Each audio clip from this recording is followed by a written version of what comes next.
Alright, so we're going to check out a Haba Squeaky toy in this video. This is a little ball-shaped toy. It's in yellow. It's made of wood. The little squeaker on top there is made of wood as well. It's basically a really simple push-button toy. Got a fun, cool design right here. It's kind of like a green flower or something.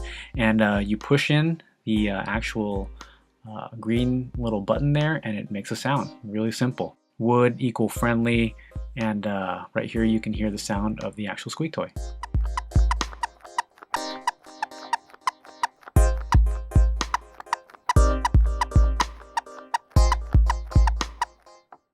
The toy is made in Germany for ages 1 and up, as you can see there. Just a great eco-friendly company, and you can find out more at haba.de.